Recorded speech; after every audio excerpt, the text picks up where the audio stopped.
Em nome do Pai, do Filho e do Espírito Santo. Amém. Chegamos à sexta-feira da 31ª semana do tempo comum. Hoje a igreja reza com São Carlos Bartolomeu. Ele era enfermeiro e ajudou muito os doentes, escravos e índios. Eu sou o diácono Marinaldo Soares Barbosa, estou aqui da Arquidiocese da Paraíba, da cidade de João Pessoa. Se esse canal tem feito bem a você, mande para seus amigos, mande para o grupo da família, mande para seus colegas do trabalho. Caminhemos juntos ao redor da palavra de Deus. Eu desejo que a graça santíssima de Deus esteja contigo.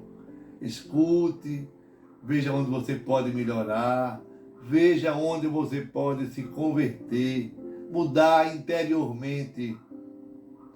Você não está sozinho. Deseje caminhar com esse Deus que mora dentro de você. Santo Inácio nos orienta que sempre que eu possa ler a palavra de Deus, eu peço a Ele sempre uma graça. Peçamos juntos. Senhor, que todas as minhas intenções, todos os meus pensamentos, todos os meus sentimentos sejam voltados para o Teu louvor e para o Teu servir. Rezaremos hoje em Filipenses, no capítulo 3, versículo 17 até o capítulo 4, versículo 1. Sede meus imitadores, irmãos, e observai os que vivem de acordo com o exemplo que nós damos. Já vos disse muitas vezes e agora repito chorando. Há muitos por aí que se comportam como inimigos da cruz de Cristo. O fim deles é a perdição e o Deus dele é o estômago. Nós, porém, somos cidadãos do céu. De lá aguardamos o nosso Salvador, o Senhor Jesus Cristo. Assim, meus irmãos, a quem quero bem e dos quais sinto saudades, minha alegria, minha coroa, meus amigos, continuai firmes no Senhor.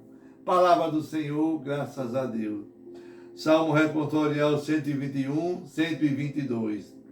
Que alegria quando ouvi que me disseram, vamos à casa do Senhor. Que alegria quando ouvi que me disseram, vamos à casa do Senhor. E agora nossos pés já se detêm em Jerusalém, em tuas portas. Que alegria quando ouvi que me disseram, vamos à casa do Senhor. Evangelho de Lucas, no capítulo 16, versículo de 1 a 8. Naquele tempo, Jesus disse aos discípulos: um homem rico tinha um administrador que foi acusado de esbanjar os seus bens. Ele o chamou e lhe disse: que é isso que ouço a teu respeito? Presta conta da tua administração, pois já não podes mais administrar os meus bens. O administrador então começou a refletir: o Senhor vai me tirar a administração. O que vou fazer? Para cavar, não tenho força. De mendigar, tenho vergonha. Ah, já sei o que fazer, para que alguém me receba em sua casa quando eu for afastado da administração.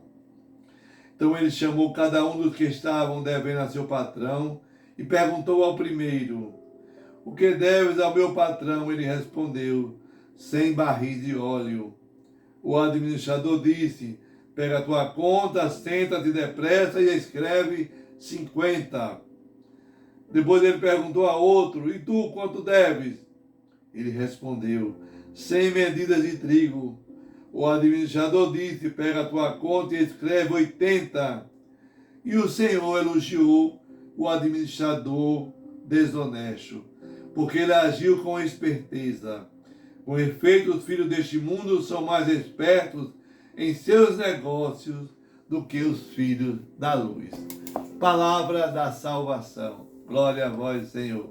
Que a palavra do Santo Evangelho perdoe os nossos pecados. Amém. Hoje nós estamos rezando em Filipenses, no capítulo 3, até o capítulo 4, versículo 1.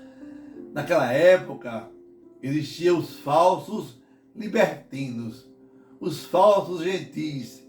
Eles entendiam que uma vez justificado pela fé em Jesus Cristo, que Paulo, como missionário, nos ensinou, eles invertem tudo.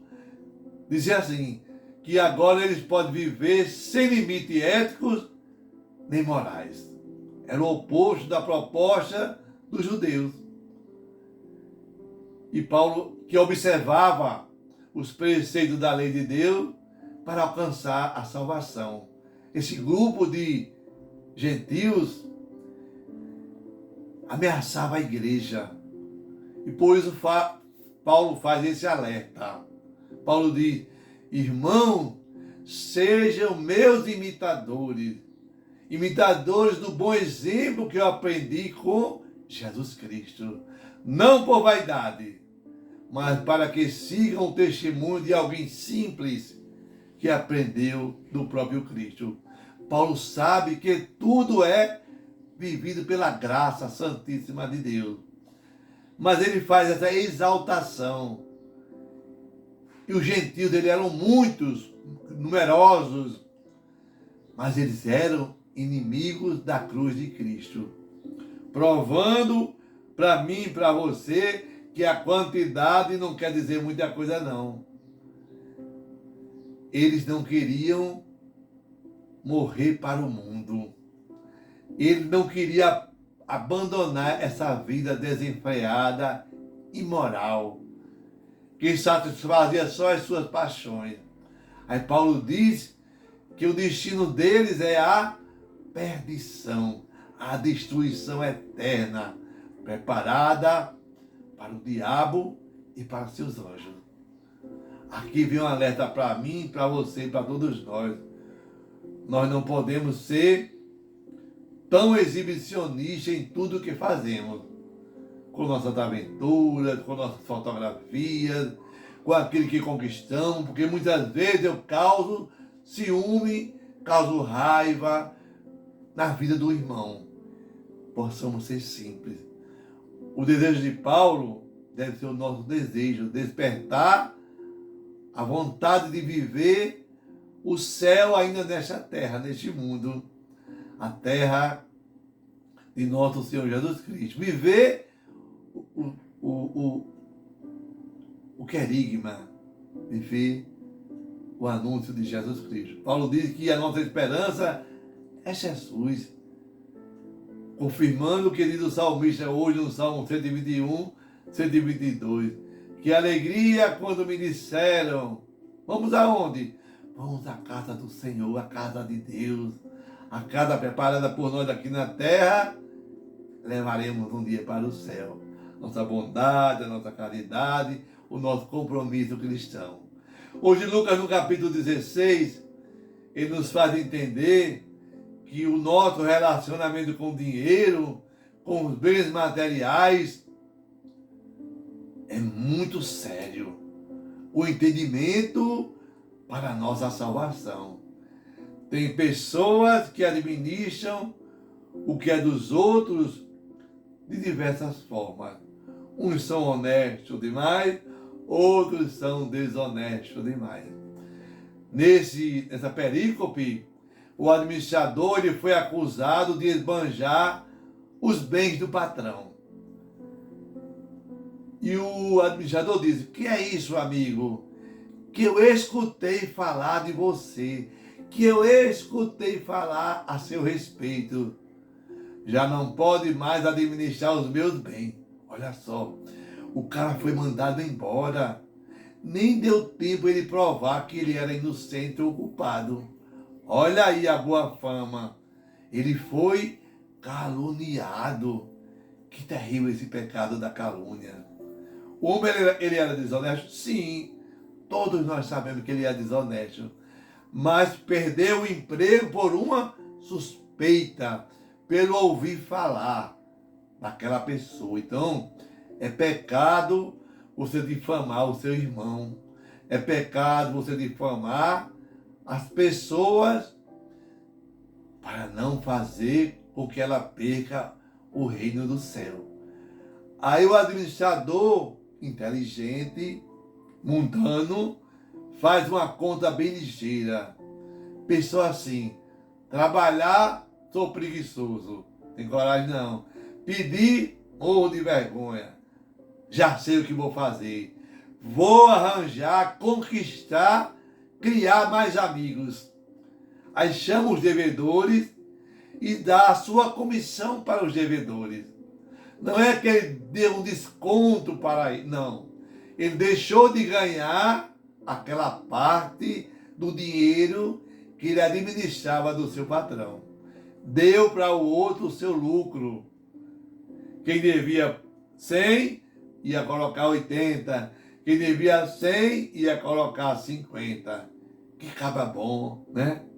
Deu 20, deu 50% de desconto. Olha só. Qual foi a esperteza dele? Usou o dinheiro para fazer mais amigos, para ser lembrado. Os filhos deste mundo, pessoas que não vão à igreja, pessoas que não são devotos, pessoas que não cumprem o preceito do domingo. Quando o assunto é dinheiro, quando o assunto é partilha, eles são espertos, sabem fazer a sua conta direitinho. É verdade.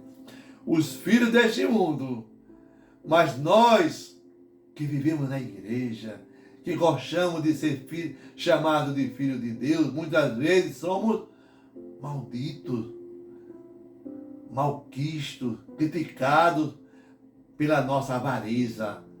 Cuidado. A gente precisa ter o dinheiro não para fazer dele um Deus, mas para fazer com ele, amigos, ajudar na nossa comunidade, cumprir as nossas obrigações de cristão e de pai de família, dono de casa, mas também não deixando que o dinheiro ensoberbeça o meu pensar e o meu agir. Peçamos a Deus essa graça, não deixar a vida com o dinheiro, fechar as nossas portas para um dia nós entrarmos no céu. Rezemos.